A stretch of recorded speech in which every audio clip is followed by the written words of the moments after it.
السلام علیکم ورحمت الله وبرکاته. قدرمنو لیدونکو، زما د موبایل سکرین تاسو ته ښکاري. تاسو کتلی شئ چې زما د موبایل دغه آیکن څنګه 3D فارم کې خوځي او راخوځي. خپله هر یو آیکن ځان ته انیمیشن لري. نو دوستانو، که تاسو هم غواړئ چې تاسو د موبایل آیکن دغسې خوندور او دغسې د کمال شي، بالکل په دغه ویډیو کې به زه تاسو ته وایم چې تاسو څنګه کولی شئ چې خپل د موبایل آیکن دغسې 3D فارم کې تاسو وخوځئ، یعنې داسې یو انیمیشن ورته ورکړئ.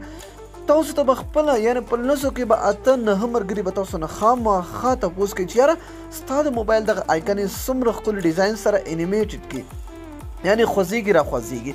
دوستانو، ډېره اسانه طریقه ده، ډېره د کمال یعنې خوندوره طریقه ده. دوستانو، بالکل په یو کلیک سره تاسو کولی شئ چې خپل د موبایل آیکن یې داسې خوندور جوړ کړئ.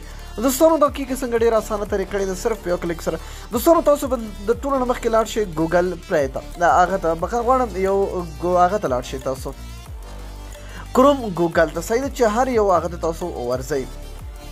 یو ګوګل به تاسو خلاص کړئ، دلته به تاسو دوستانو ولیکئ www.techblackmode.com. دا سکرین په مخ چې تاسو ته ښکاري، دغه لیکنه به تاسو زه په ډسکرپشن کې هم ورکوم، نو تاسو کولی شئ دا کاپي کړئ او دلته په ګوګل کې واچوئ. چې کله هم دا تاسو واچوئ دوستانو، دا به تاسو سمپل کلیک کړئ، صحیح ده.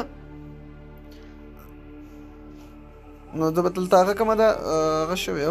نو ګورئ چې کله هم دا تاسو ووهله، دوستانو تاسو دلته راځي، دا وګورئ، دلته به تاسو ته راشي، دغه لومړنی هغه تاسو ته راځي، د یو سایډ به تاسو ته راشي. نو دا به تاسو دلته په دې ریډ مور باندې کلیک وکړئ.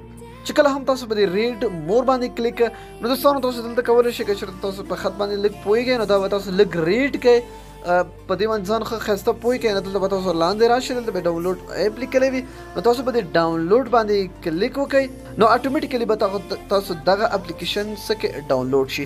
چې کله هم تاسو ته ډاونلوډ شي، همداسې دوستانو که تاسو نور داسې ښایسته ښایسته د ټریکس د موبایل ټریکس په اړه نور معلومات غواړئ، نو دلته به تاسو ولیکئ. نو دلته ډېر ښایسته ټریکونه، نور ډېر زبردست اپلیکیشن هم موجود دي. دوستانو، ډېر د کمال او ډېر خوندور اپلیکیشن په دې کې نور هم موجود، تاسو کولی چې د هغې نه هم استفاده وکړئ.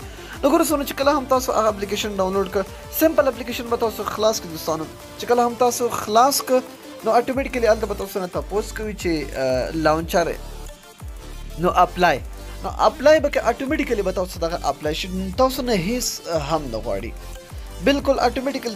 چې کله هم تاسو دا انسټال کړئ، تاسو ته بیا پته ولګي، صرف تاسو نه تپوس کوي چې اپلای، بس ختمه خبره. چې اپلای هم کړئ، دوستانو تاسو ته به دا راشي، نو تاسو دا تپوس درنه کوي چې اره دا ستاسو آیکن دا همیشه هم داسې وي که نه،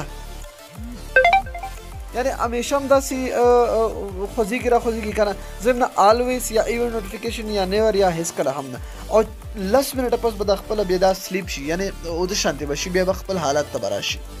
نو ډېر زبر. او که تاسو نیور غواړئ، نو نیور دلته کلیک کوئ، بس نیور دې خوځېږي او آلویز دې خوځېږي، انیمیټډ دې وي. نو ډېر زبردست، ډېر د کمال اپلیکیشن دوستانو ضروري انسټال کړئ. نو دوستانو، که ویډیو مو خوښ وي، حتما سره لایک کړئ. تر بیا بلې ویډیو د الله په امان په دعاګانو کې مې یاد ساتئ.